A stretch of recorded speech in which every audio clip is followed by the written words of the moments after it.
नमस्कार दोस्तों, मैं हूं विक्रम और आप देख रहे हैं हमारा चैनल नियर बाय स्टडी। और आज के इस महत्वपूर्ण वीडियो में आप लोगों के लिए लेकर आया हूं भारतीय इतिहास का वो क्वेश्चन जो या तो हमारे एग्जाम्स में पूछे जा चुके हैं या तो पूछे जाने की संभावना सबसे ज़्यादा अधिक है। जी हाँ, तो सबसे ज़्यादा अधिक है। और ये वही सारे क्वेश्चन हैं जो कि एसएससी एमटीएस हवलदार में बहुत सारे तो पूछे गए हैं और बहुत सारे का जो है पूछे जाने की संभावना प्रबल है, यानी कि ज़्यादा पूछे जा सकते हैं। तो दोस्तों, इस वीडियो में हमारे साथ बने रहिए।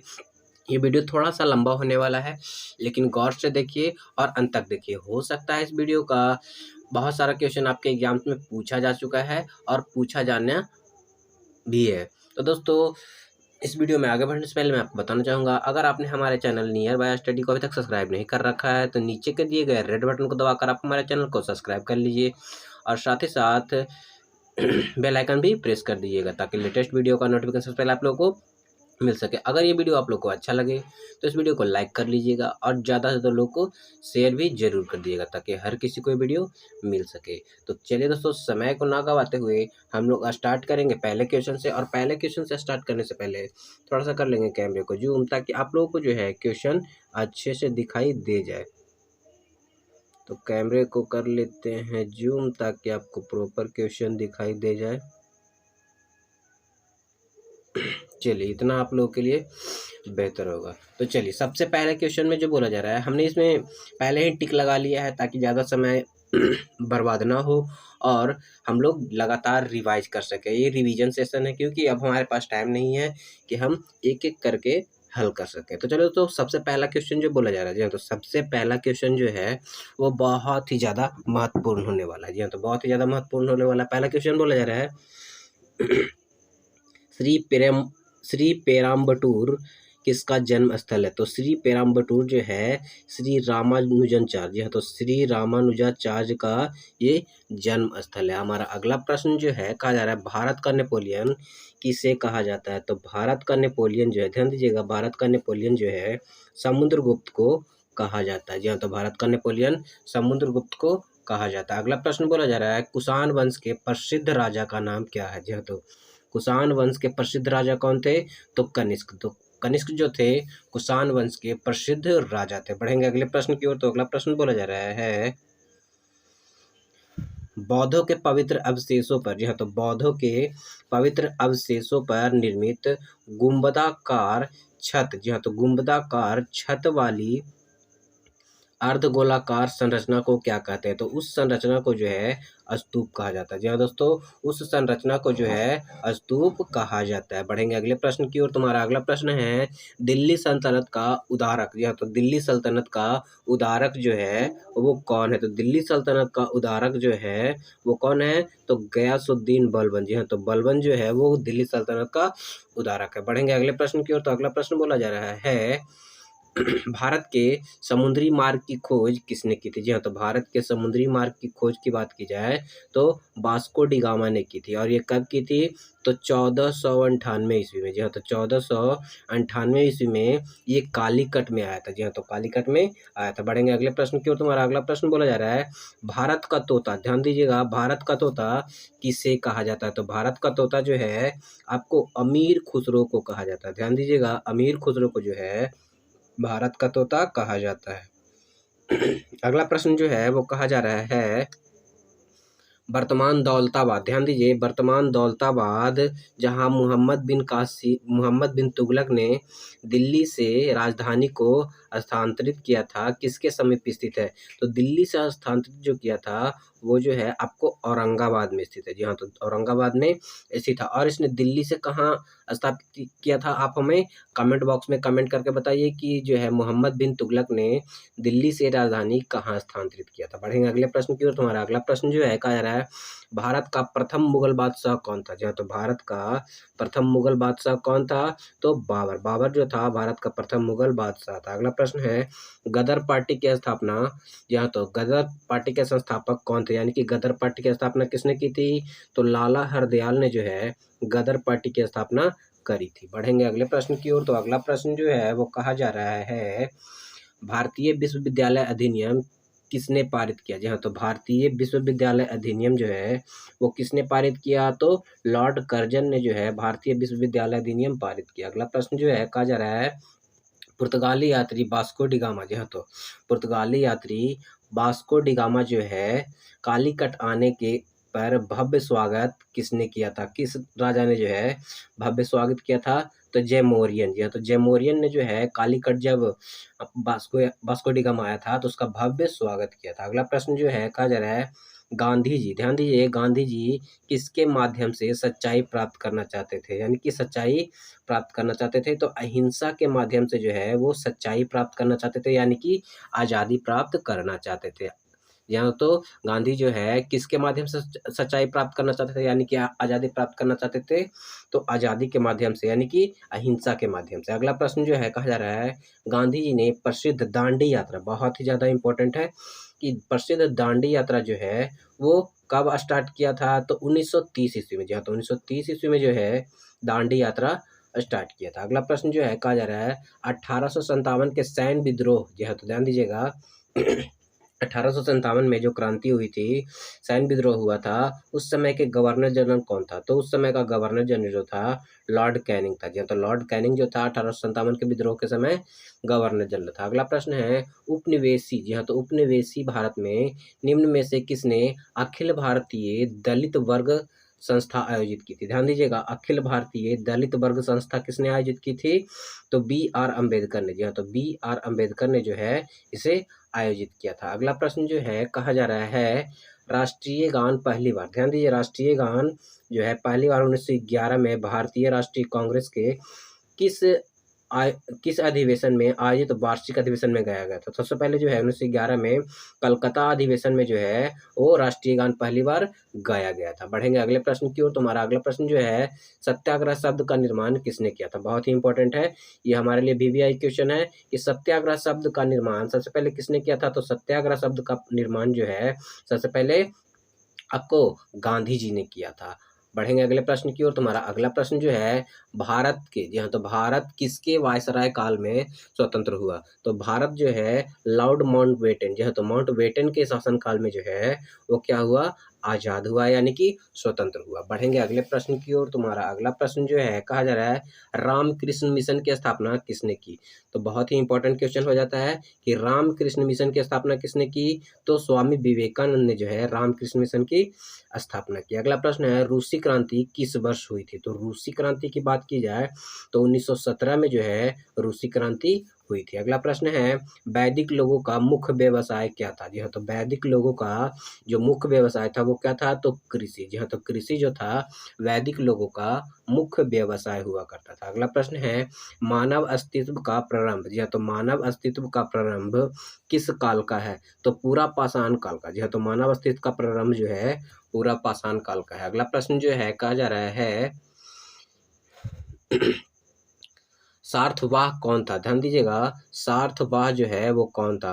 तो कारवा का नेता। जी हाँ, तो कारवा का नेता जो था वो कौन था? सार्थवाह था। अगला प्रश्न है महात्मा गांधी ने अपना पहला सत्याग्रह किस स्थान से शुरू किया? तो महात्मा गांधी ने पहला सत्याग्रह जो है भारत में, यहाँ भारत में होना चाहिए, यहाँ भारत में सबसे पहले कहाँ से शुरू किया? तो भारत में सबसे पहले आपको चंपारण से शुरू किया। अगर बात की जाए पहला सत्याग्रह तो इन्होंने सबसे पहले जो है दक्षिण अफ्रीका में, जी हाँ दोस्तों, जहाँ ये पढ़ने गए थे वहाँ इन्होंने क्या किया था? सबसे पहले जो है प्रथम सत्याग्रह चलाया था। अगला प्रश्न जो है कहा जा रहा है फ्रांसीसी क्रांति के दौरान, जी हाँ, तो फ्रांसीसी क्रांति के दौरान शक्तियों को के पृथ्वीकरण के चार विचार, जी हाँ, तो पृथ्वीकरण का विचार किस दार्शनिक ने दिया था? तो ये मॉन्टेस्क्यू ने। जी हाँ, तो मॉन्टेस्क्यू ने जो है पृथ्वीकरण का विचार सबसे पहले दिया था। अगला प्रश्न जो है वो बोला जा रहा है निम्न में से मगध के वंशों के शासन का कालक्रम बताना है। तो सबसे पहले जो है ध्यान दीजिए,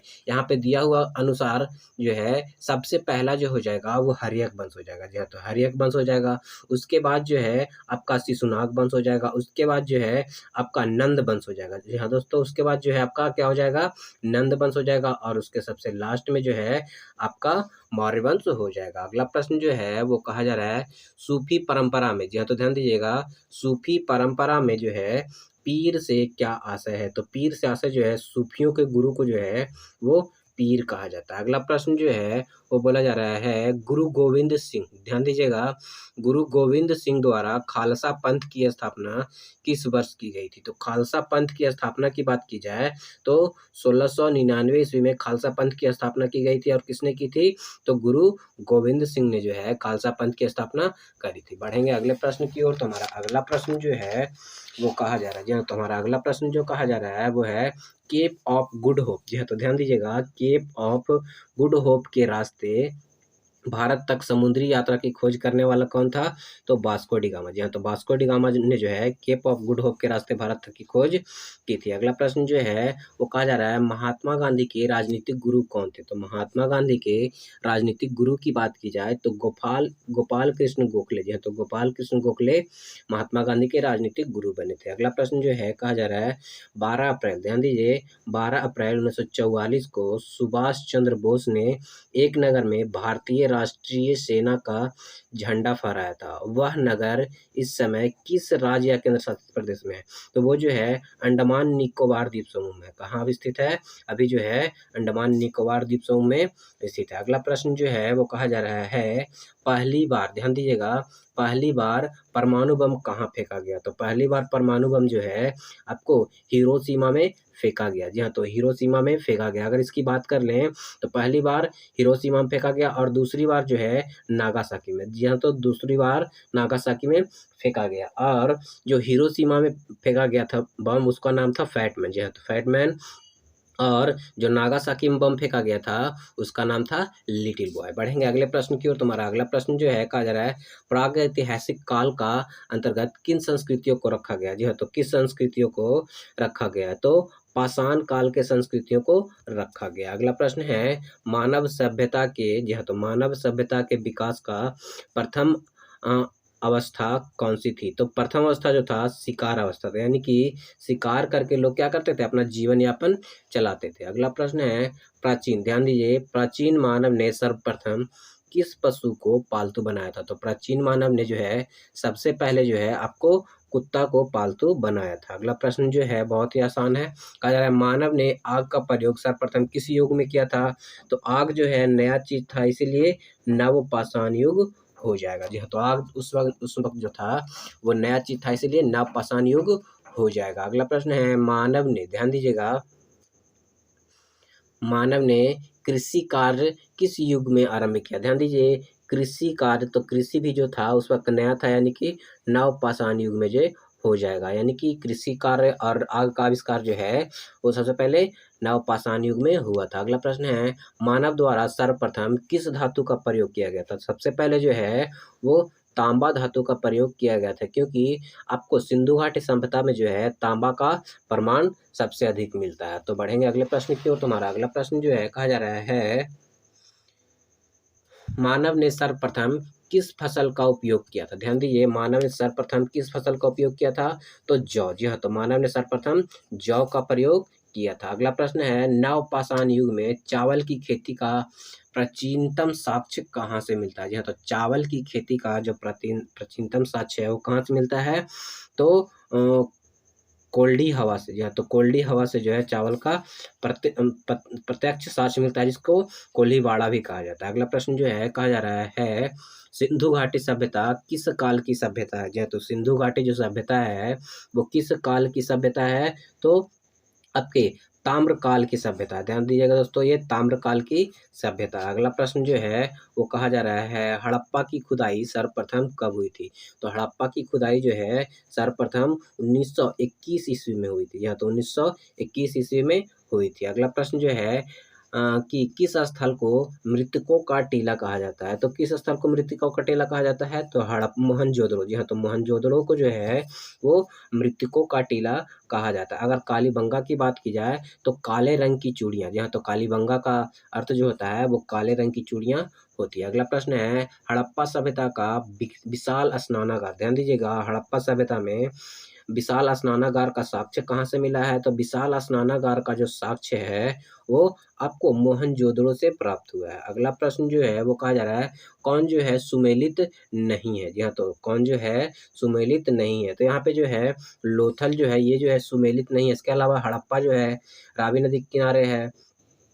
आपको मोहनजोदड़ो सिंधु नदी के किनारे है और कालीबंगा घग्गर नदी के किनारे है। लोथल की बात की जाए तो ये भोगवा नदी के किनारे, किस नदी के किनारे है? भोगवा नदी के ये किनारे है। अगला प्रश्न जो है कहा जा रहा है सिंधु घाटी सभ्यता में गोदीवाड़ा का जो साक्ष्य मिला है वो कहाँ से मिला है? तो गोदीवाड़ा का साक्ष्य जो है वो लोथल से मिला है। कहाँ से मिला है? लोथल से मिला है। अगला प्रश्न है किस हड़प्पा सभ्यता स्थल को, जी हाँ, तो किस हड़प्पा सभ्यता स्थल को से कांस्य नर्तकी की मूर्ति प्राप्त हुई है? तो कांस्य नर्तकी की मूर्ति जो है आपके मोहनजोदड़ो से प्राप्त हुई है। अगला प्रश्न जो है प्रयाग स्तंभ, ध्यान दीजिएगा, प्रयाग स्तंभ अभिलेख का संबंध किस राजा से है? तो ये जो है आपको समुद्रगुप्त से है। जी हाँ, तो समुद्रगुप्त से इसका संबंध है। अगला प्रश्न है सर्वप्रथम सिक्कों पर लेख लिखने का कार्य किसने किया था? तो सिक्कों पर बोल रहा है, ध्यान दीजिएगा।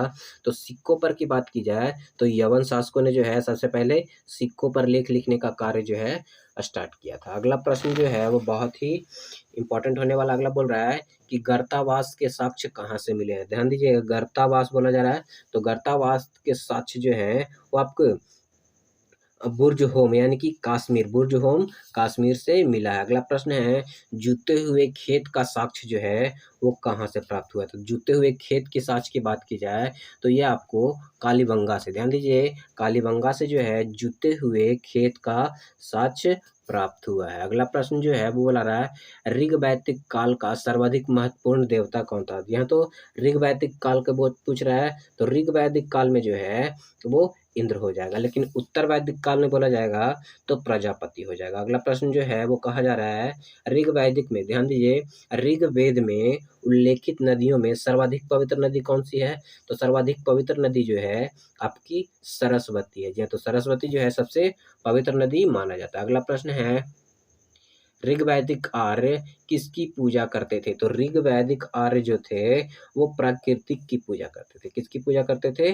प्राकृतिक की पूजा करते थे। अगला प्रश्न है ऋग्वेद के 10वें मंडल में निम्न में से किसका जो है उल्लेख पहली बार मिलता है? तो शूद्र का उल्लेख जो है वो पहली बार ऋग्वेद के 10वें मंडल में मिलता है। अगला प्रश्न है गायत्री मंत्र का उल्लेख किस वेद में किया गया है? तो गायत्री मंत्र की बात की जाए तो गायत्री मंत्र का उल्लेख जो है ऋग्वेद में मिलता है। आगे बोला जा रहा है ऋग्वैदिक आर्य की भाषा क्या थी? तो ऋग्वैदिक आर्य की भाषा जो थी वो आपकी संस्कृत थी। अगला प्रश्न जो है कहा जा रहा है निम्न में से कौन सा प्राचीनतम वेद है? अगर सबसे पुराना वेद की बात की जाए तो आपका ऋग्वेद हो जाएगा। जी हाँ, तो ऋग्वेद जो है वो सबसे पुराना वेद है। अगला प्रश्न जो है कहा जा रहा है निम्न में से किस वेद की रचना गद और पद दोनों में की गई? तो गद और पद दोनों की बात की जाए तो यजुर्वेद जो है वो गद और पद दोनों में लिखा गया या फिर रचना किया गया। अगला प्रश्न है कि ऋग्वेद में, ध्यान दीजिएगा, ऋग्वेद में विनिमय के माध्यम किसका प्रयोग किया था? तो विनिमय के माध्यम के लिए जो है वो गाय का प्रयोग किया था, यानी कि गाय के द्वारा जो है एक दूसरे से वस्तु विनिमय किया करते थे। अगला प्रश्न जो है वो कहा जा रहा है ऋग्वैदिक काल की सबसे प्राचीन राजनीतिक संस्था कौन सी थी? तो विदत, जी हाँ, तो विदत जो थी वो सबसे प्राचीन सभ्यता थी। अगला प्रश्न जो है वो कहा जा रहा है कौन सा सुमेलित नहीं है? तो ये देखिए आपको पुराना नाम यानी कि वितस्ता का झेलम है, बिपाशा, व्यास, परुशनी, रावी, और ये जो है कुंभा जो है ये गलत दिया हुआ है। जी हाँ, तो ये गलत दिया हुआ है। बढ़ेंगे अगले प्रश्न की ओर। तो हमारा अगला प्रश्न जो है वो कहा जा रहा है उत्तर वैदिक काल का सर्वाधिक महत्वपूर्ण देवता कौन था? तो जैसे कि हमने पिछले क्वेश्चन के बारे में बताया था कि उत्तर वैदिक काल का सर्वाधिक महत्वपूर्ण देवता जो था वो प्रजापति था। कौन था? प्रजापति था। अगला प्रश्न है उत्तर वैदिक काल के लोगों ने किस धातु का खोज किया था? तो उत्तर वैदिक काल के लोगों ने जो है लोहे की खोज की थी। किस धातु की खोज की थी? तो लोहे की खोज करी थी। अगला प्रश्न है भारत का आदर्श राष्ट्रीय वाक्य सत्यमेव जयते, ध्यान दीजिएगा, आदर्श राष्ट्रीय वाक्य जो है सत्यमेव जयते कहाँ से लिया गया है? तो ये जो है मुंडको उपनिषद से लिया गया। अगला प्रश्न है, किस वेद में संगीत विद्या का वर्णन है? तो किस वेद में संगीत विद्या का वर्णन है? तो संगीत विद्या की बात की जाए तो साम वेद में, जी हाँ, तो साम वेद में जो है संगीत विद्या का वर्णन है। और कहा जाता है कि भारतीय संगीत की उत्पत्ति जो है सामवेद से हुई है। बढ़ेंगे अगले प्रश्न की ओर। तो अगला प्रश्न है, कहा जा रहा है भारतीय पुराणों की संख्या कितनी है? तो पुराणों की संख्या की बात की जाए तो भारतीय पुराणों की संख्या 18 है। अगला प्रश्न है, निम्नलिखित में से किसे धर्मशास्त्र भी कहा जाता है? तो धर्मशास्त्र किसे कहा जाता है? तो स्मृतियों को, ध्यान दीजिए, स्मृतियों को जो है वो धर्मशास्त्र भी कहा जाता है। और अगला प्रश्न जो है, कहा जा रहा है योग दर्शन का प्रवर्तक किसे माना जाता है? तो योग दर्शन का प्रवर्तक जो है, ध्यान दीजिएगा, योग दर्शन का प्रवर्तक जो है वो पतंजलि को माना जाता है। अगला प्रश्न है, जैन धर्म का वास्तविक संस्थापक किसे माना जाता है? तो जैन धर्म का वास्तविक संस्थापक जो है वो महावीर को माना जाता है। अगला प्रश्न है, जैन धर्म के 24वें तथा अंतिम तीर्थकर कौन थे? जी हाँ, तो जैन धर्म के 24वें तथा अंतिम तीर्थकर कौन थे?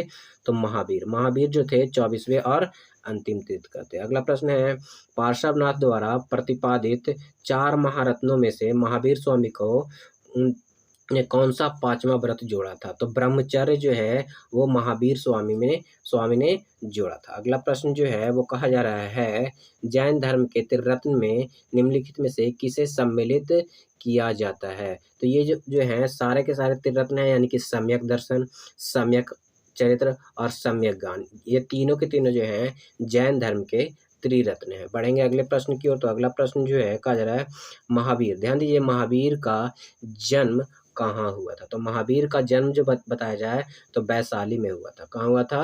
वैशाली में, जो कि वर्तमान में बिहार में स्थित है। अगला क्वेश्चन जो है वो कहा जा रहा है, जी हाँ, तो अगला क्वेश्चन जो है वो कहा जा रहा है, साम्यवाद किस धर्म के दर्शन का मूल आधार है? तो साम्यवाद की बात की जाए तो ये जैन धर्म का जो है दर्शन का मूल आधार है। बढ़ेंगे अगले प्रश्न की ओर। तुम्हारा अगला प्रश्न जो है वो कहा जा रहा है, महात्मा बुद्ध, ध्यान दीजिए, महात्मा बुद्ध के गृह त्याग को बौद्ध ग्रंथों में कहा गया है, यानी कि बौद्ध ग्रंथों में क्या कहा गया है? तो इसको जो है महाभिनिष्क्रमण कहा गया है, यानी कि गृह त्याग करने की घटना को महाभिनिष्क्रमण कहा गया। अगला प्रश्न जो है, जी हाँ, तो ध्यान दीजिएगा, अगला प्रश्न जो है कहा जा रहा है, महात्मा बुद्ध को ज्ञान की प्राप्ति कहाँ हुआ था? ध्यान दीजिए, ज्ञान की प्राप्ति की बात की जाए तो बोध गया में, जी हाँ, तो बोध गया में निरंजना नदी के तट पे जो हुआ था, उस समय जो है उर्बेला कहा जाता है। अगला प्रश्न जो है, कहा जा रहा है कि महात्मा बुद्ध को अपना पहला उपदेश कहाँ दिया? यानी कि महात्मा बुद्ध ने जो अपना पहला उपदेश दिया था वो कहाँ दिया था? तो सारनाथ में, जी हाँ, तो सारनाथ में जो है वो सब जो है पहला उपदेश दिया था। अगर बात की जाए सबसे ज़्यादा उपदेश कहाँ दिया था? तो श्रावस्ती में, जी हाँ, तो श्रावस्ती में सबसे ज़्यादा उपदेश दिया था। अगला प्रश्न है, बौद्ध धर्म के त्रिरत्न, ध्यान दीजिएगा, बौद्ध धर्म के त्रिरत्न निम्नलिखित से किससे सम्मिलित किया जाता है? तो आपको बुद्ध, धम्म, संघ, ये तीनों जो हैं बौद्ध धर्म के जो हैं त्रिरत्न है। क्या हैं? बौद्ध धर्म के त्रिरत्न है। अगला प्रश्न है, महात्मा बुद्ध ने अपना उपदेश किस भाषा में दिया? तो महात्मा बुद्ध ने जो अपना उपदेश दिया है वो पाली भाषा में दिया। किस भाषा में दिया है? पाली भाषा में जो है महात्मा बुद्ध ने अपना उपदेश दिया। अगला प्रश्न है, महावीर का निर्वाण की प्राप्ति कहाँ हुई थी? तो महावीर को जो निर्वाण की प्राप्ति हुई थी वो पावापुरी में, जी हाँ, तो पावापुरी में हुई थी, जहाँ पे अभी पावापुरी में जल मंदिर आपको देखने को मिलता है। अगला प्रश्न जो है, कहा जा रहा है कि प्रथम बौद्ध संगीति का आयोजन कहाँ हुआ था? जी हाँ, तो प्रथम बौद्ध संगीति का आयोजन कहाँ हुआ था? तो प्रथम बौद्ध संगीति का आयोजन जो है वो राजगृह में हुआ था। जी हाँ, तो राजगृह में हुआ था। अगला प्रश्न है, चतुर्थ बौद्ध संगीति कुंडलग्राम, ध्यान दीजिएगा, कुंडलग्राम में किसके शासनकाल में आयोजित हुआ था? तो किसके शासनकाल में आयोजित हुआ था? तो कनिष्क के शासनकाल में आयोजित हुआ था। अगला प्रश्न है, गौतम बुद्ध ने, ध्यान दीजिएगा, गौतम बुद्ध ने सांसारिक दुखों के बारे में, जी हाँ, तो सांसारिक दुखों के बारे में कितने आर्य सत्य बताए हैं? तो इन्होंने 4 आर्य सत्य बताए हैं गौतम बुद्ध ने। अगला प्रश्न है, निम्न में से सुमेलित कौन सा नहीं है? तो सुमेलित नहीं की बात की जाए तो गांधार, जी हाँ, तो गांधार की राजधानी जो है वो तक्षशिला, अंग की राजधानी चंपा, मगध की राजधानी गिरिब्रज और कौशल की राजधानी मथुरा नहीं है बल्कि श्रावस्ती है। इसके अनुसार जो है सुमेलित नहीं है, तो सुमेलित कौन सा नहीं है, तो डी जो है सुमेलित नहीं है। अगला प्रश्न है हर्यक वंश को, ध्यान दीजिएगा, हर्यक वंश को किस शासक को कुनिक कहा जाता है। हर्यक वंश के किस शासक को जो है कुनिक कहा जाता है, तो अजात शत्रु को जो है वो कुनिक कहा जाता है। क्या कहा जाता है, कुनिक कहा जाता है। अगला प्रश्न जो है पाटलिपुत्र नगर की स्थापना किसने की थी, तो पाटलिपुत्र नगर की स्थापना की बात की जाए तो उदयन ने जो है वो पाटलिपुत्र नगर की स्थापना करी थी। बढ़ेंगे अगले प्रश्न की ओर। तुम्हारा अगला प्रश्न जो है वो कहा जा रहा है कि अवंती, ध्यान दीजिएगा, अवंती को मगध साम्राज्य में मिलाने का श्रेय किस शासक को जाता है। जो अवंती जनपद था उसको मगध साम्राज्य में मिलाने का श्रेय किसे जाता है, तो शिशुनाग को जाता है। किसे जाता है, शिशुनाग को जाता है, जो कि नागवंश का था। बढ़ेंगे अगले प्रश्न की ओर। तुम्हारा अगला प्रश्न जो है कहा जा रहा है शिशुनाग वंश का था। अगला प्रश्न है कालाशोक की राजधानी कहाँ थी, तो कालाशोक की राजधानी जो थी वो वैशाली थी। जी हाँ, तो कालाशोक की राजधानी वैशाली थी। अगला प्रश्न है निम्न में से किस शासक को सर्व छत्रांक, जी हाँ, तो ध्यान दीजिए, सर्व छत्रांक अर्थात क्षत्रियों का नाश करने वाला कहा जाता है, तो महापद्म नंद को जो है वो सभी क्षत्रियों को नाश करने वाला कहा जाता है। अगला प्रश्न जो है कहा जा रहा है सिकंदर के आक्रमण के समय, ध्यान दीजिएगा, सिकंदर के आक्रमण के समय मगध का शासक कौन था, तो सिकंदर के आक्रमण के समय जो मगध का शासक था वो कौन था, तो घनानंद था। यह तो घनानंद जो था वो सिकंदर के आक्रमण के समय का राजा था या फिर शासक था। अगला प्रश्न है सिकंदर एवं पारस के बीच 326 बीसी पूर्व किस युद्ध के नाम से जाना जाता है, यानी कि जो युद्ध हुआ था, यहाँ तो जो युद्ध हुआ था वो युद्ध किस नाम से जाना जाता है, तो आपको किस नाम से जाना जाता है, तो बितस्ता या झेलम का युद्ध, यह तो बितस्ता या झेलम का युद्ध कहा जाता है, या फिर इसे हाइडे स्पीच का युद्ध भी कहा जाता है। अगला प्रश्न जो है कहा जा रहा है चंद्रगुप्त मौर्य की, यह तो चंद्रगुप्त मौर्य की सैंड्रोकोटस के रूप में किसने पहचान की थी, तो सैंड्रोकोटस के रूप में जो है विलियम जोन्स ने, यह तो विलियम जोन्स ने पहचान की थी चंद्रगुप्त मौर्य की। अगला प्रश्न है चंद्रगुप्त मौर्य का प्रधानमंत्री कौन था, तो चंद्रगुप्त मौर्य का जो प्रधानमंत्री था वो चाणक्य था, जिसे कौटिल्य या फिर विष्णुगुप्त कहा जाता है। जी हाँ, तो कौटिल्य या विष्णुगुप्त कहा जाता है। अगला प्रश्न जो है वो कहा जा रहा है चंद्रगुप्त मौर्य ने नंदवंश के किस शासक को समाप्त कर मौर्य वंश की स्थापना की थी, तो चंद्रगुप्त मौर्य ने जो है घनानंद को समाप्त कर, ध्यान दीजिएगा, घनानंद को समाप्त करके अपना चंद्रगुप्त मौर्य ने मौर्य वंश की स्थापना करी थी। अगला प्रश्न है प्रसिद्ध यूनानी, ध्यान दीजिए, प्रसिद्ध यूनानी राजदूत मेगास्थनीज किसके दरबार में रहता था, तो चंद्रगुप्त जो है मेगास्थनीज जो है चंद्रगुप्त मौर्य के दरबार में रहता था। बढ़ेंगे अगला प्रश्न की ओर। तुम्हारा अगला प्रश्न जो है कहा जा रहा है कि कौटिल्य, ध्यान दीजिए, कौटिल्य विश्व प्रसिद्ध रचना था, तो कौटिल्य की रचना क्या थी, यानी कि अर्थशास्त्र। अर्थशास्त्र के जो लेखक थे वो कौन थे, कौटिल्य, जिसे विष्णुगुप्त या फिर चाणक्य कहा जाता है। अगला प्रश्न है इंडिका किसकी रचना है, तो इंडिका जो है किसकी रचना है, तो मेगास्थनीज की रचना है। जी हाँ, तो मेगास्थनीज की रचना है। इसमें चंद्रगुप्त मौर्य के शासनकाल के बारे में इसने बताया है। अगला प्रश्न जो है कहा जा रहा है मौर्य शासक अशोक, ध्यान दीजिए, मौर्य शासक अशोक ने कलिंग पर कब आक्रमण किया था, तो कलिंग पर कब आक्रमण किया था, तो कलिंग पर जो है 261 ईसा पूर्व में जो है इसने आक्रमण किया था। अगला प्रश्न जो है हमारा बहुत ही ज़्यादा इम्पॉर्टेंट होने वाला। अगला प्रश्न कहा जा रहा है कि अशोक के शिलालेखों का सर्वप्रथम किसने पढ़ा था, तो अशोक के शिलालेखों को सर्वप्रथम पढ़ने वाला जो था वो जेम्स प्रिंसेप था। कौन था, तो जेम्स प्रिंसेप जो था वो अशोक को शिलालेख को पढ़ने वाला पहला व्यक्ति था। अगला प्रश्न है अशोक के किस शिलालेख में, ध्यान दीजिए, अशोक के किस शिलालेख में उसकी कलिंग विजय, ध्यान दीजिएगा, उसकी कलिंग विजय का वर्णन है, तो 13वें अभिलेख में जो है उसके कलिंग विजय का जो है आपको वर्णन मिलता है। अगला प्रश्न है अशोक का कौन सा अभिलेख दो भाषाओं में, यहाँ तो ध्यान दीजिएगा, दो भाषाओं में ग्रीक और अरामोइक, जहाँ तो अरामेइक यानी कि जिसे अरमेइक कहा जाता है में प्राप्त होता है। तो सेरेकुना, ध्यान दीजिए सरेकुना जो है या फिर सेरेकुना जो है अभिलेख में दो भाषाओं में से लिखा गया। अगला प्रश्न है सांची के स्तूप का निर्माण किसने करवाया था? तो सांची के स्तूप का निर्माण जो है अशोक ने करवाया था। अगला प्रश्न है मेगास्थनीज ने भारतीय साम्राज्य का वर्गीकरण कितने भागों में किया था? तो मेगास्थनीज ने भारतीय समाज को जो है वो 7 भागों में वर्गीकृत किया। अगला प्रश्न है किस मौर्य शासक ने, ध्यान दीजिए किस मौर्य शासक ने धम्म को, यह तो किसको, धम्म का प्रतिपादन किया था? तो धम्म का प्रतिपादन किसने किया था? अशोक ने प्रतिपादन किया था। अगला प्रश्न है निम्न में से कौन सा कथन असत्य है? तो असत्य कथन की बात की जाए तो देखिए ऊपर का कोई भी कथन जो है असत्य नहीं है। अगर बात की जाए अशोक ने धर्म के प्रचार के लिए महेंद्र और संघमित्रा को श्रीलंका भेजा था, तो ये भी सही है आपका। चंद्रगुप्त मौर्य की राजधानी पाटलिपुत्रा थी, तो ये भी आपका सही है। अशोक के जहाँ तो अशोक के धर्म की परिभाषा राहुलोवाद सत्तु, जी हाँ, तो राहुलोवाद सत्तु नामक ग्रंथ में से ली गई है, तो ये भी आपका सही है। यानी कि कोई भी कथन जो है वो गलत नहीं है। अगला प्रश्न जो बोला जा रहा है मौर्य काल में, जी हाँ, तो मौर्य काल में विष्टि किसे कहा जाता है? तो विष्टि जो है निःशुल्क श्रम को जो है मौर्य काल में विष्टि कहा जाता था। अगला प्रश्न है निम्नलिखित में से किस शासक ने अश्वमेध यज्ञ करवाया था? तो अश्वमेध यज्ञ की बात की जाए तो पुष्यमित्र शुंग ने, यहाँ तो पुष्यमित्र शुंग ने जो है अश्वमेध यज्ञ करवाया था। तो अगला प्रश्न है हमारा कि प्रसिद्ध व्याकरण, यहाँ तो प्रसिद्ध व्याकरणाचार्य पतंजलि किसके समकाल था? तो पुष्यमित्र शुंग के ये शासनकाल के समकालीन था, यानी कि पुष्यमित्र सिंह के शासनकाल के समय ये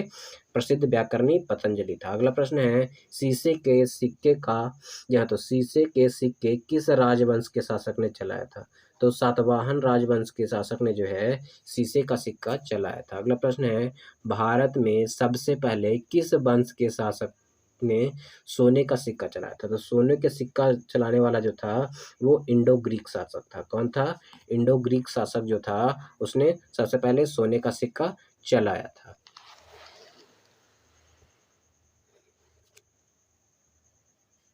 अगला क्वेश्चन कहा जा रहा है, जी हाँ दोस्तों ध्यान दीजिएगा, कहा जा रहा है किस राजा के शासन काल में, जी हाँ तो किस राजा के शासन काल में ईसाई धर्म प्रचारक सेंट थॉमस, ध्यान दीजिएगा सेंट थॉमस भारत आया था? तो किस राजा के शासन काल में सेंट थॉमस जो है भारत आया था?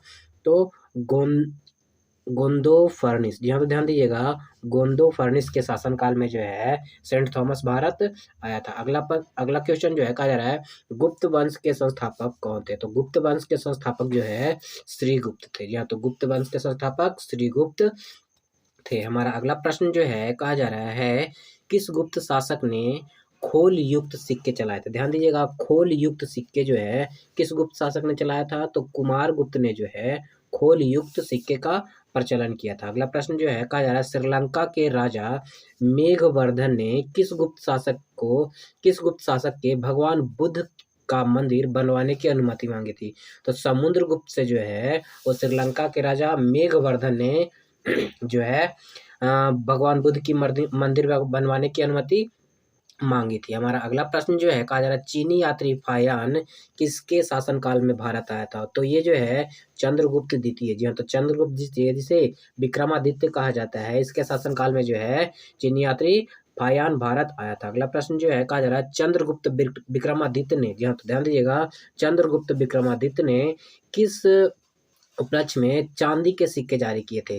तो शकों को पराजित करने के उपलक्ष्य में, ध्यान दीजिएगा कि शकों को पराजित करने के उपलक्ष्य में जो है चंद्रगुप्त विक्रमादित्य ने जो है वो चांदी के सिक्के चलाए थे। अगला प्रश्न जो है कहा जा रहा है गुप्त नवरत्न, जी हाँ तो ध्यान दीजिएगा गुप्तकालीन नवरत्न किस शासनकाल के दरबार में रहते थे? तो चंद्रगुप्त द्वितीय के दरबार में जो है वो नवरत्न रहते थे जिनमें 9 मंत्रियों का संग्रह था। अगला प्रश्न जो है कहा जा रहा है कौन सा कथन जो है वो सत्य है? जी हाँ तो कौन सा कथन जो है वो सत्य है? तो इसमें सारे के सारे कथन सत्य हैं। जैसे कि पहले बोला जा रहा है मेहरौली का स्तंभ लेख का संबंध चंद्रगुप्त द्वितीय से है, तो ये सही है। नालंदा विश्वविद्यालय की स्थापना कुमारगुप्त ने की थी, ये भी सही है।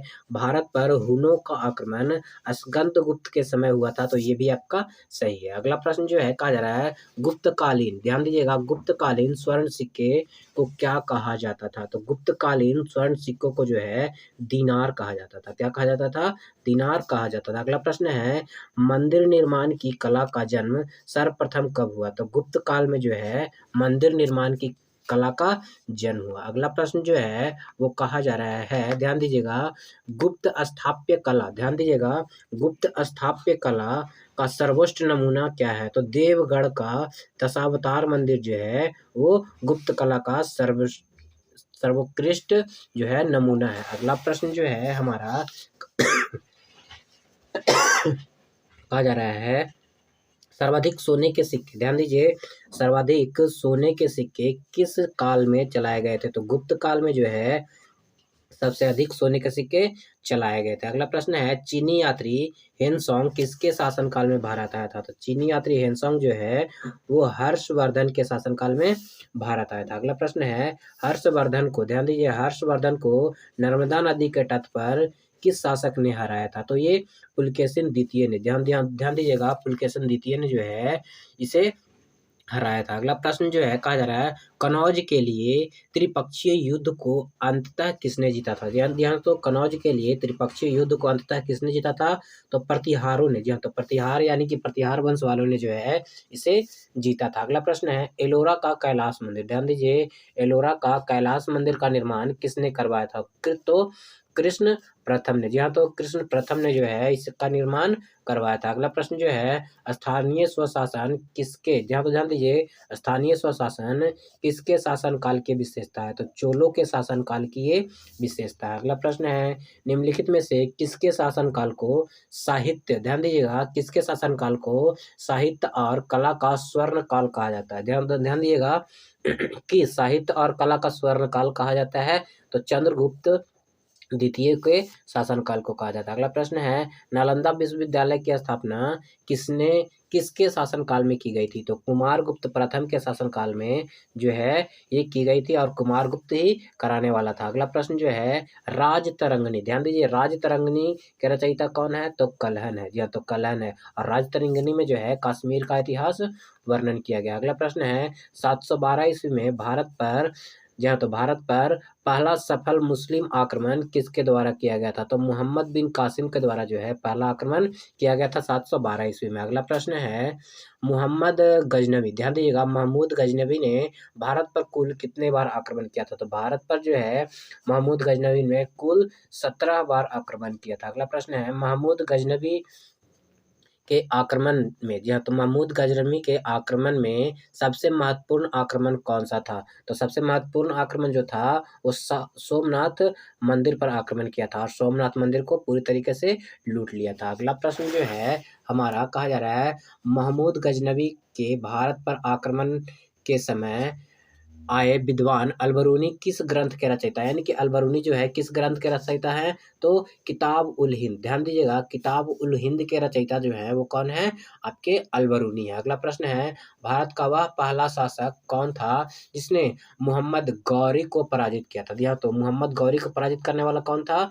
तो मूलराज द्वितीय, जी हाँ, तो मूलराज द्वितीय जो है वो, सॉरी दोस्तों, यहाँ पे गलत आंसर लगा हुआ है, पृथ्वीराज चौहान, जी हाँ, तो पृथ्वीराज चौहान जो था वो मोहम्मद गौरी को पराजित किया था। जी हाँ, तो मोहम्मद गौरी को जो है वो पराजित किया था। अगला प्रश्न है कि शाहनामा के रचयिता कौन है? शाहनामा के रचयिता कौन है? तो फिरदौसी जो है शाहनामा के रचयिता। अगला प्रश्न है दिल्ली सल्तनत के किस सुल्तान की मृत्यु चौगान खेलते यानी कि पोलो खेलते समय हो गई थी? तो कुतुबुद्दीन ऐबक की मृत्यु जो है घोड़े से गिरकर हो गई थी चौगान खेलते समय। अगला प्रश्न है कुतुब मीनार का निर्माण किस सूफी की याद में करवाया गया था? तो कुतुबुद्दीन बख्तियार काकी, जी हाँ, तो कुतुबुद्दीन बख्तियार काकी की याद में जो है कुतुब मीनार का निर्माण करवाया गया था। अगला प्रश्न है भारत का, जी हाँ, तो भारत की प्रथम मुस्लिम महिला शासिका कौन थी? तो प्रथम मुस्लिम महिला शासिका जो थी वो रजिया सुल्तान थी। अगला प्रश्न जो है कहा जा रहा है इक्तादारी प्रथा किसने प्रारंभ की थी? तो इक्तादारी प्रथा जो है इल्तुतमिश ने प्रारंभ करी थी? जी हाँ दोस्तों, इल्तुतमिश ने जो है इक्तादारी प्रथा प्रारंभ की थी। अगला प्रश्न है, भारत में सिजदा और पाबोस प्रथा किसने शुरू की थी? ध्यान दीजिए, भारत में सिजदा और पाबोस प्रथा किसने शुरू की थी?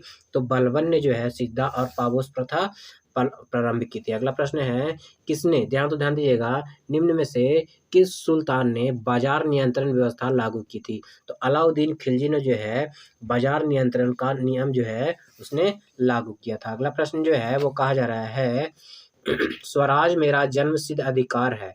तो स्वराज मेरा जन्मसिद्ध अधिकार है और यह कथन किसने कही थी? तो यह कथन जो है बाल गंगाधर तिलक ने कही थी। जी हाँ, तो बाल गंगाधर तिलक ने जो है वो यह कथन कही थी। अगला प्रश्न जो है वो कहा जा रहा है, मोहम्मद बिन तुगलक ने अपनी राजधानी दिल्ली से कहाँ स्थानांतरित की थी? तो दिल्ली से जो है दौलताबाद, ध्यान दीजिए, दिल्ली से दौलताबाद जो है मोहम्मद बिन तुगलक ने अपनी राजधानी स्थानांतरित की थी। अगला प्रश्न जो है कहा जा रहा है, किताब उल रेहला, ध्यान दीजिए, किताब उल रेहला के लेखक इब्न बतूता कहाँ का निवासी था? तो ये मोरक्को का यात्री था। यह तो इब्न बतूता जो था वो मोरक्को का यात्री था और इसी ने किताब उल रेहला लिखी थी। अगला प्रश्न है, दीवान ए अमीर कोही, जहाँ ध्यान दीजिए, दीवान ए अमीर कोही विभाग की स्थापना किस सुल्तान ने की थी? तो मोहम्मद बिन तुगलक ने जो है दीवान ए कोही की रचना की थी। अगला प्रश्न जो है कहा जा रहा है, सल्तनत कालीन, ध्यान दीजिए, सल्तनत कालीन किस सुल्तान ने सर्वप्रथम किसानों पर सिंचाई कर और ब्राह्मणों पर जो है जाजिया कर लागू किया था? तो फिरोज शाह तुगलक ने जो है सबसे पहले जाजिया कर और सिंचाई कर ब्राह्मणों पर जाजिया कर और किसानों पर सिंचाई कर लगाया था। अगला प्रश्न जो है वो कहा जा रहा है, सांकेतिक मुद्रा का प्रचलन किस शासक ने किया था? तो सांकेतिक मुद्रा की बात की जाए तो मोहम्मद बिन तुगलक ने जो है वो सांकेतिक मुद्रा का प्रचलन किया था। अगला प्रश्न है, अष्टदिग्गज किस शासक के दरबार में रहा करते थे? तो अष्टदिग्गज जो है आपके किसके, तो आपके कृष्णदेव राय के शासनकाल में, ध्यान दीजिएगा, कृष्णदेव राय के शासनकाल में जो है अष्टदिग्गज रहा करते थे। जी हाँ दोस्तों, अष्टदिग्गज जो है कृष्णदेव राय के शासनकाल में यानी कि दरबार में रहा करते थे। अगला प्रश्न है, कृष्णदेव राय द्वारा रचित अमुक्त माल्याद किस भाषा का ग्रंथ है? तो ये जो है तेलुगु भाषा का ग्रंथ है, अमुक्त माल्याद। अगला प्रश्न जो है, जी हाँ, तो अगला प्रश्न जो है वो कहा जा रहा है, तो अगला प्रश्न कहा जा रहा है, प्रसिद्ध विट्ठल स्वामी का मंदिर तथा हजारा का मंदिर निर्माण किसने करवाया था? तो विट्ठल स्वामी का मंदिर और हजारा का मंदिर का निर्माण जो है कृष्णदेव राय ने ही करवाया था। अगला प्रश्न है, ख्वाजा मोइनुद्दीन चिश्ती का दरगाह कहाँ स्थित है? तो ये जो है अजमेर शरीफ में यानी कि अजमेर में जो है ख्वाजा मोइनुद्दीन चिश्ती का दरगाह स्थित है। अगला प्रश्न है, सुहरावर्दी, जी हाँ, तो सुहरावर्दी सिलसिला का मुख्य केंद्र कहाँ है? तो ये पंजाब में है। अगला प्रश्न जो है, सूफी संतों के शिष्य, ध्यान दीजिएगा, सूफी संतों के शिष्य को क्या कहा जाता है? तो इन्हें जो है मुरीद कहा जाता है। जी हाँ, तो मुरीद कहा जाता है। अगला प्रश्न जो है वो हमारा कहा जा रहा है, जी हाँ, तो अगला प्रश्न जो है कहा जा रहा है, विशिष्टवाद के, जी हाँ, तो विशिष्ट द्वैत के मत के प्रवर्तक कौन थे? तो इसके प्रवर्तक जो थे रामानुजाचार्य थे। जी हाँ, तो रामानुजाचार्य जो थे इसके प्रवर्तक थे। अगला प्रश्न जो है वो कहा जा रहा है, अद्वैतवाद, ध्यान ध्यान ध्यान दीजिएगा, अद्वैतवाद मत के प्रवर्तक किसे कहा जाता है? तो ये जो है शंकराचार्य है। जी हाँ, तो अद्वैतवाद के शंकराचार्य। अगला प्रश्न है, उत्तर भारत में, जी हाँ, तो उत्तर भारत में भक्ति आंदोलन का विस्तार का श्रेय किसे जाता है? तो उत्तर भारत में भक्ति आंदोलन का विस्तार का श्रेय जो है रामानंद को जाता। अगला प्रश्न है, निम्न में से किस संत का संबंध जुल्हा जाति से है? तो ये जो है कबीरदास जो है वो जुल्हा जाति से संबंधित है। अगला प्रश्न है, दोहावली, जी हाँ, तो दोहावली, कवितावली, विनय पत्रिका जैसी रचनाएं किस भक्ति संत की है? तो ये सारे के सारे जो हैं वो तुलसीदास जी के रचना है यानी कि इनकी रचना है। अगला प्रश्न है, महात्मा गांधी के प्रिय भजन, दिया तो महात्मा गांधी का जो प्रिय भजन था वैष्णव जनते तेने कहिए के रचयिता जो है वो कौन है? तो ये नरसिंह मेहता, जी हाँ, तो नरसिंह मेहता जो है इसके क्या थे, रचयिता थे। अगला प्रश्न है दिल्ली स्थित पुराना किला का निर्माण किसने करवाया था? तो दिल्ली स्थित पुराना किला का निर्माण जो है वो शेर शाह सूरी ने करवाया था। अगला प्रश्न है शेर शाह का मकबरा कहाँ स्थित है? तो शेर शाह की मकबरा की बात की जाए तो ये जो है सासाराम में स्थित है। अगला प्रश्न है पानीपत का द्वितीय युद्ध, ध्यान दीजिएगा, पानीपत का द्वितीय युद्ध कब हुआ था? तो पानीपत का द्वितीय युद्ध जो है 1556 में हुआ था। जी हाँ, तो 1556 में जो है पानीपत का द्वितीय युद्ध हुआ था। अगला प्रश्न है प्रसिद्ध हल्दी घाटी का युद्ध, ध्यान दीजिए, प्रसिद्ध हल्दी घाटी का युद्ध जो है 1576 में जो हुआ था ये किसके किसके बीच लड़ा गया था? तो अकबर और राणा प्रताप के बीच। ध्यान दीजिए, अकबर और राणा प्रताप के बीच जो है ये आपको लड़ा गया था। अगला प्रश्न है अकबरनामा के रचयिता कौन है? तो अकबरनामा का रचयिता जो है वो कौन है? अबुल फजल है। जी हाँ, तो अकबरनामा जो है वो किसके रचयिता कौन है? तो अबुल फजल है। अगला प्रश्न है अकबर ने दीन ए इलाही धर्म का प्रवर्तक किस वर्ष किया था? तो 1582 में जो है इसका प्रवर्तन किया था। अगला प्रश्न जो है कहा जा रहा है निम्न में से जिस मुगल शासक ने न्याय की जंजीर लगाई थी वह कौन है? तो जहांगीर ने जो है न्याय की जंजीर लगाई थी। और कहा जाता है कि ये जो जंजीर थी वो किस चीज की बनी हुई थी? तो ये जंजीर जो थी वो सोने की बनी हुई थी। जी हाँ दोस्तों, ध्यान दीजिएगा कि ये जो जंजीर बनी थी ये सोने की जंजीर बनी हुई थी। जी हाँ दोस्तों, ये सोने की जंजीर जो है वो बनी हुई थी। अगला प्रश्न है नूरजहां का वास्तविक नाम क्या था? तो नूरजहां का वास्तविक नाम जो था वो मेहरुनिसा था। जी हाँ, तो मेहरुनिसा जो था वो नूरजहां का वास्तविक नाम था। अगला प्रश्न जो है कहा जा रहा है किस मुगल शासन काल में चित्रकला का सर्वाधिक विकास हुआ? तो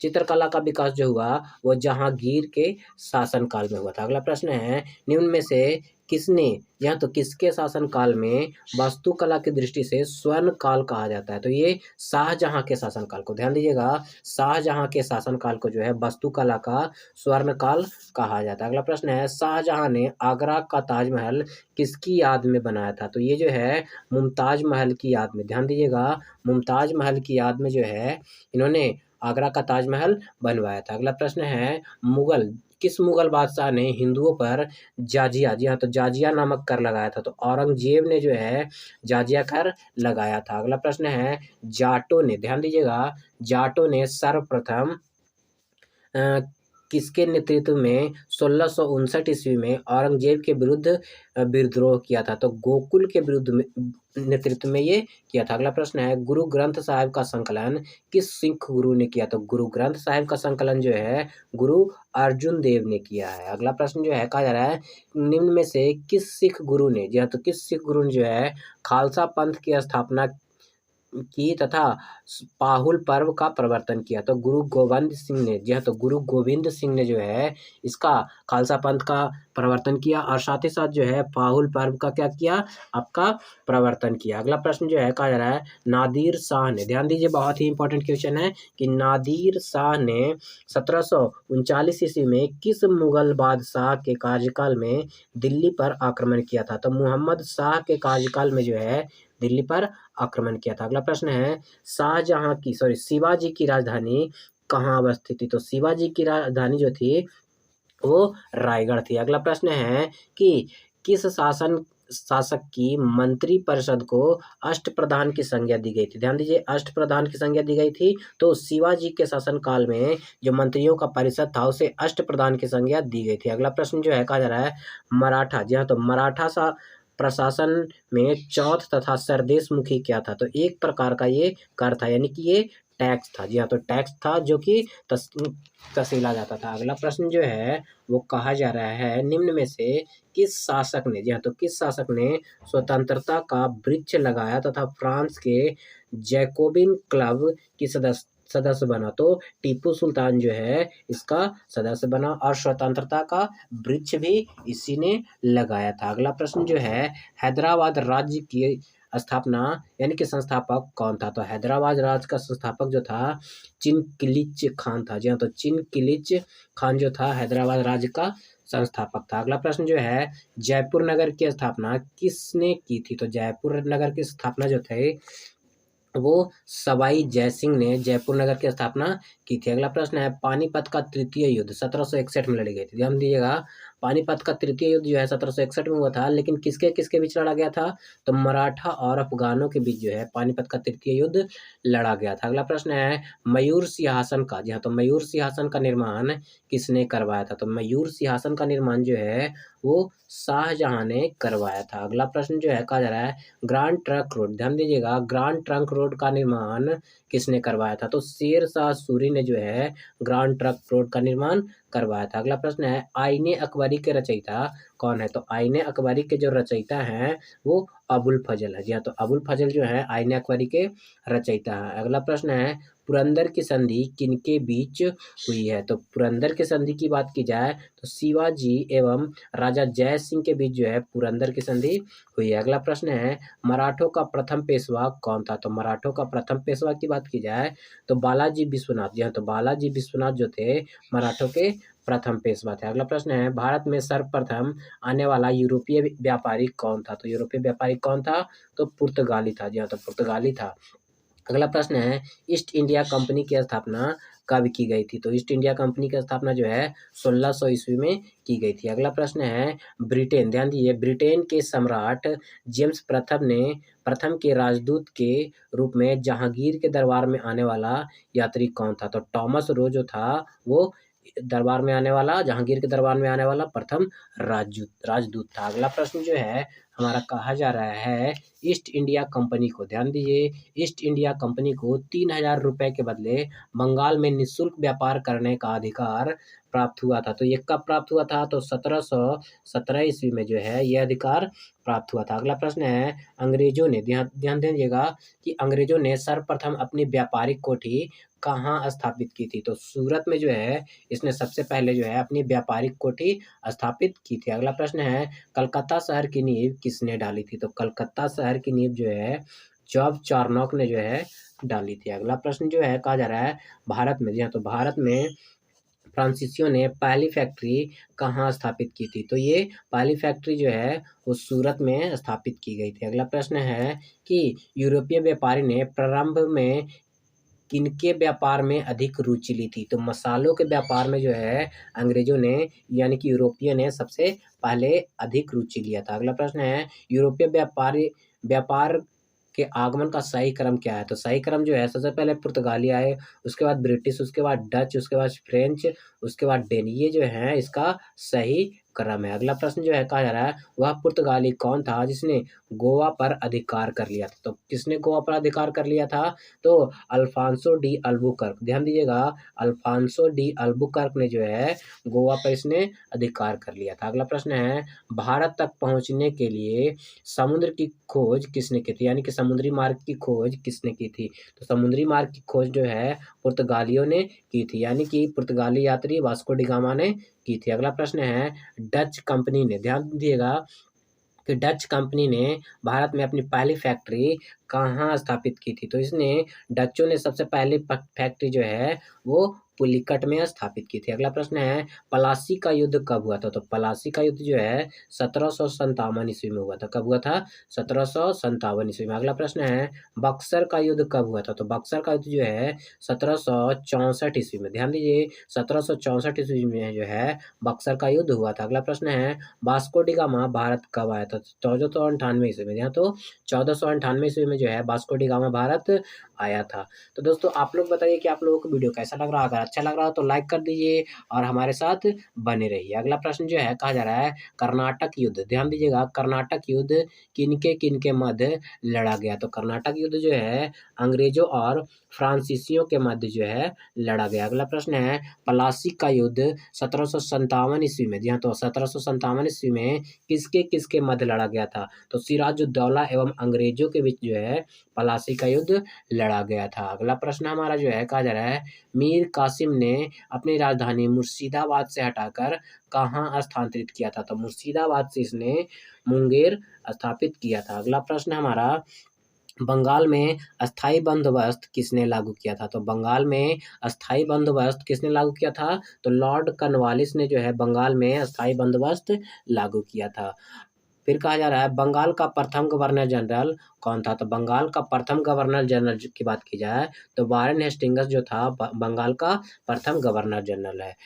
अगला प्रश्न है, भारत का प्रथम गवर्नर जनरल कौन था? तो भारत का प्रथम गवर्नर जनरल जो था लॉर्ड विलियम बेंटिक था। जी हाँ, तो लॉर्ड विलियम बेंटिक जो था वो भारत का प्रथम गवर्नर जनरल था। अगला प्रश्न है, सहायक संधि पर हस्ताक्षर करने वाला पहला शासक कौन था? तो सहायक संधि पर हस्ताक्षर करने वाला पहला शासक जो था वो हैदराबाद का निजाम था। अगला प्रश्न है, निम्नलिखित में से किस युद्ध में फ्रांसीसियों की निर्णायक हार हुई तथा अंग्रेजों की सर्वोच्च सत्ता स्थापित हुई? तो बांडीवासी का युद्ध। जी हाँ, तो बांडीवास का युद्ध के बाद जो है इसकी सत्ता स्थापित हो गई अंग्रेजों का। अगला प्रश्न है, सती प्रथा का अंत तथा ठगी प्रथा का समाप्त करने का श्रेय किसे जाता है? तो ये जो है लॉर्ड विलियम बेंटिक को ये प्रथा का अंत करने का श्रेय जाता है। अगला प्रश्न जो है वो कहा जा रहा है, जी हाँ, तो अगला प्रश्न कहा जा रहा है कि राज्यालय यानी कि राज्य हड़प नीति या फिर गोद निषेध सिद्धांत किसके द्वारा लागू किया गया था? तो लॉर्ड डलहौजी के द्वारा जो है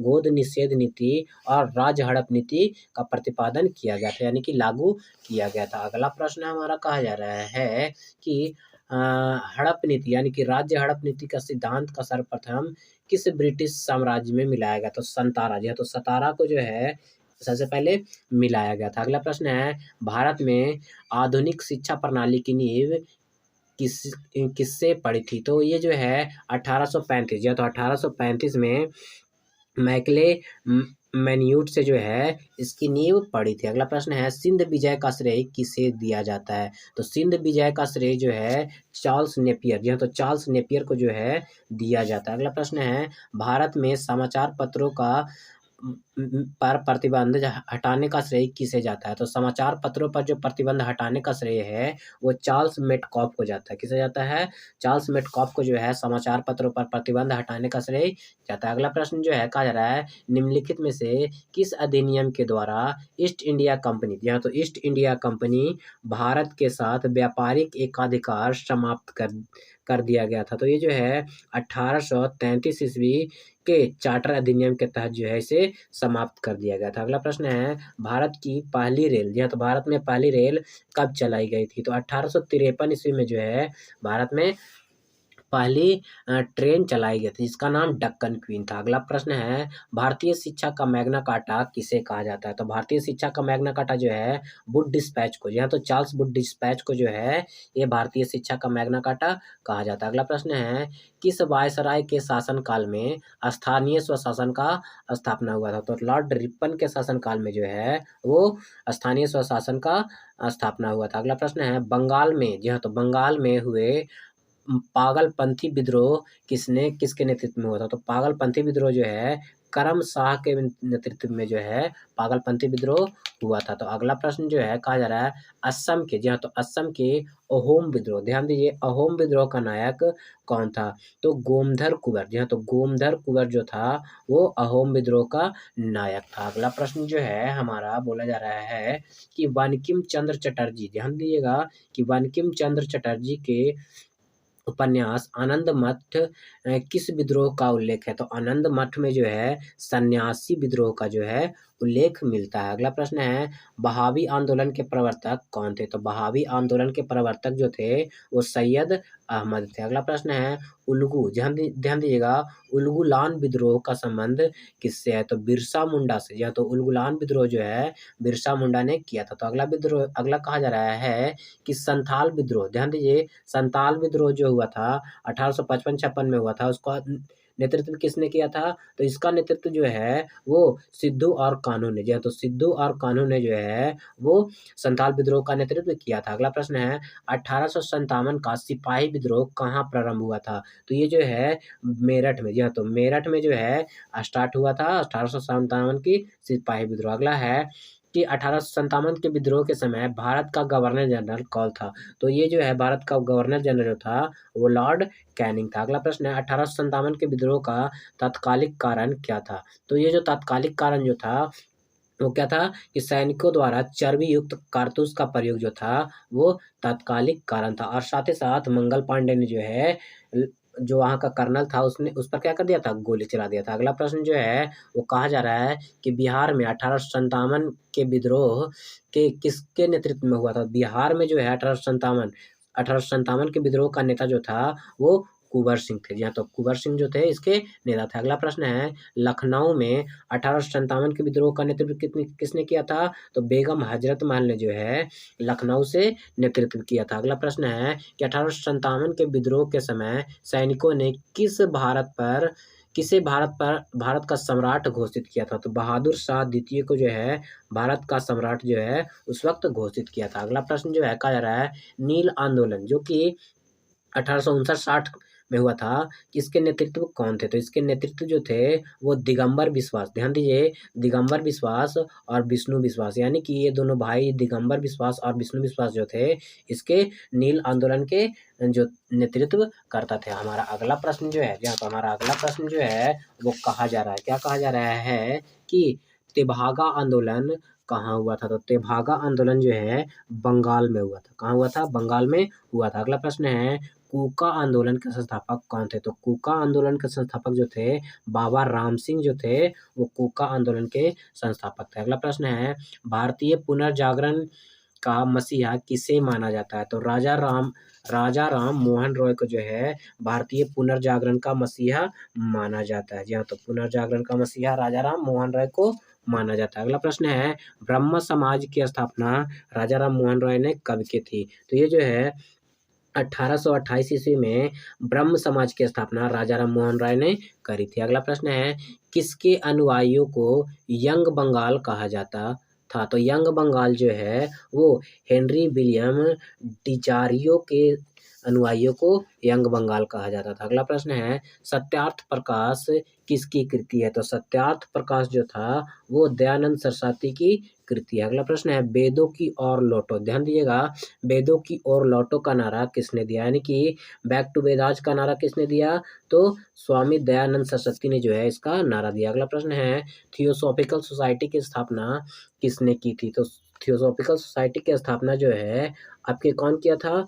तो हेनले पेट्रावा ब्लास्की और साथ ही साथ हेनली स्टील अल्स्टॉक ने जो है इसकी स्थापना की थी। सर दोस्तों यहाँ पे आंसर गलत लग गया है कि थियोसॉफिकल सोसाइटी की स्थापना जो है विलियम जोन्स ने की थी। ध्यान दीजिए यहाँ पे ऑप्शन में नहीं है, इसीलिए डायरेक्ट मैं लिख देता हूँ कि थियोसॉफिकल सोसाइटी की स्थापना जो है विलियम जोन्स ने की थी। किसने की थी? विलियम जोन्स ने थियोसॉफिकल सोसाइटी की स्थापना की थी। अगला प्रश्न जो है, जी हाँ, तो अगला प्रश्न जो है वो बहुत ही महत्वपूर्ण होने वाला है। कहा जा रहा है कि बहावी आंदोलन का, जी हाँ, तो बहावी आंदोलन का मुख्य केंद्र कहाँ था? तो बहावी आंदोलन का मुख्य केंद्र जो है वो पटना में है। अगला प्रश्न है, अलीगढ़ आंदोलन के प्रवर्तक कौन थे? तो अलीगढ़ आंदोलन के प्रवर्तक जो थे सर सैयद अहमद खान थे। हमारा अगला प्रश्न है, विधवा विवाह के प्रति समर्पण कार्यकर्ता कौन था? तो समर्पण कार्यकर्ता जो था ईश्वर चंद्र विद्यासागर। जी हाँ, तो ईश्वर चंद्र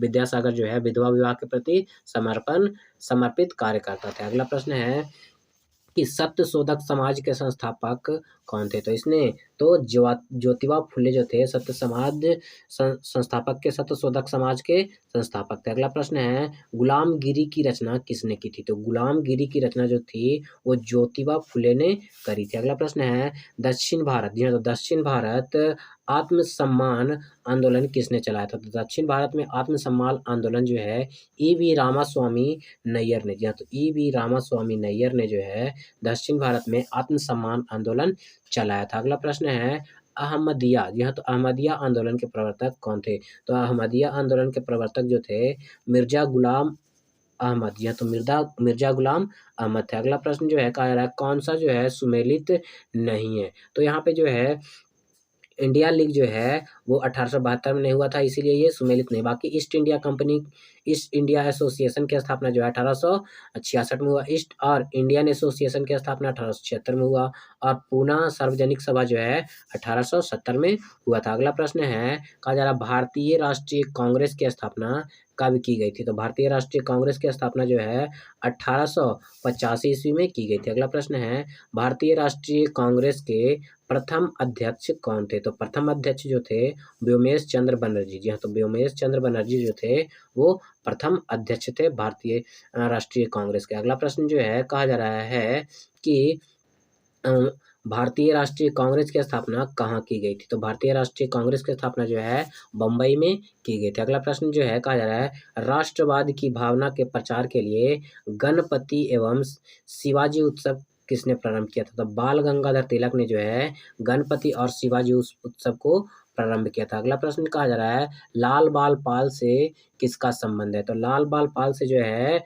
आपका लाला लाजपत राय, बिपिन चंद्र पाल और बाल गंगाधर तिलक का ये संबंध है लाल बाल पाल से। अगला प्रश्न जो है वो कहा जा रहा है किस वायसराय ने बंगाल में विभाजन यानी कि बंगाल विभाजन किया था? तो बंगाल विभाजन जो है लॉर्ड कर्जन ने 1905 ईस्वी में किया था। अगला प्रश्न है बंगाल विभाजन की घोषणा किस दिन प्रभावी हुई? तो 16 अक्टूबर 1905 ईस्वी को जो है बंगाल विभाजन प्रभावी हुआ। अगला प्रश्न है स्वदेशी, ध्यान दीजिए स्वदेशी एवं बहिष्कार आंदोलन का संबंध किससे था? तो बंगाल विभाजन से था, स्वदेशी आंदोलन और बहिष्कार आंदोलन। अगला प्रश्न जो है कहा जा रहा है मित्र मेला, ध्यान दीजिए मित्र मेला संस्था का संस्थापक कौन था? तो वीडी सावरकर जो थे मित्र मेला संस्था के संस्थापक थे। अगला प्रश्न है अभिनव भारती, ध्यान दीजिए अभिनव भारती नामक क्रांतिकारी संगठन की स्थापना किसने की थी? तो वीडी सावरकर ने जो है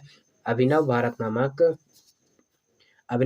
नामक क्रांतिकारी संगठन की स्थापना की थी। अगला प्रश्न है किस क्रांतिकारी ने मुजफ्फरपुर के जज किंग्सफोर्ड पर बम फेंकने के आरोप में फांसी दे दी गई थी? तो इसे जो है खुदीराम बोस को जो है इस आरोप में फांसी दी गई थी। अगला प्रश्न है दादा भाई नौरोजी, ध्यान दीजिए दादा भाई नौरोजी ने कांग्रेस के किस अधिवेशन में सर्वप्रथम स्वराज की मांग की थी? तो कलकत्ता के 1906 के अधिवेशन में जो है दादा भाई नौरोजी ने स्वराज की मांग की थी। अगला प्रश्न जो है कहा जा रहा है कि कांग्रेस का प्रथम विभाजन किस अधिवेशन में हुआ? तो कांग्रेस का प्रथम विभाजन जो है सूरत अधिवेशन में हुआ था जो कि 1907 में हुआ। अगला प्रश्न है मुस्लिम लीग की स्थापना कब की गई थी? तो मुस्लिम लीग की स्थापना जो है वो आपको कब की गई? तो 1906 ईस्वी में मुस्लिम लीग की स्थापना की गई। अगला प्रश्न है विदेश में सर्वप्रथम, जी हाँ, तो विदेश में सर्वप्रथम भारतीय ध्वज फहराने का श्रेय किसे जाता है? तो ये मैडम भीखाजी कामा, जी हाँ, तो मैडम भीखाजी कामा को जो है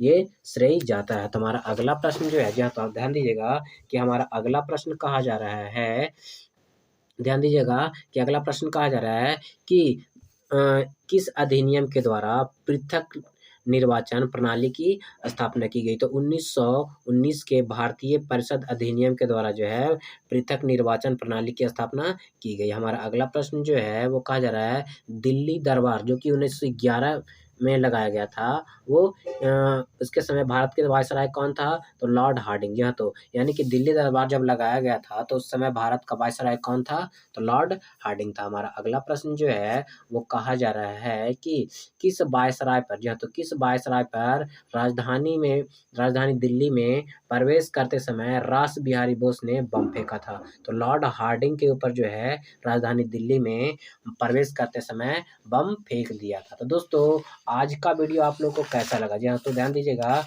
कि आप आज का वीडियो आप लोग को कैसा लगा कमेंट करके आप जरूर बताइए। अगर ये वीडियो आप लोग को अच्छा लगा तो इस वीडियो को लाइक कर लीजिएगा और ज़्यादा से ज़्यादा लोगों को शेयर भी जरूर कर दीजिए ताकि हर किसी को ये वीडियो मिल सके। और साथ साथ दोस्तों जिन लोगों ने हमारे चैनल नियर बाय स्टडी को अभी तक सब्सक्राइब नहीं कर रखा है तो नीचे के दिए गए रेड बटन को दबाकर आप हमारे चैनल को सब्सक्राइब कर लीजिए, साथ ही साथ बेल आइकन को भी प्रेस कर दी ताकि लेटेस्ट वीडियो का नोटिफिकेशन पहले आप लोग को मिल सके। और दोस्तों इस वीडियो को देखने के बाद अगर कोई सूचना सुझाव या फिर शिकायत है तो आप हमारे कमेंट बॉक्स में जाकर जरूर से जरूर कमेंट करें ताकि हमें पता चल सके हमारे वीडियो में क्या समस्याएं आ रही है। तो आज के वीडियो में बस इतना ही, जल्द ही मिलते हैं अगले वीडियो में।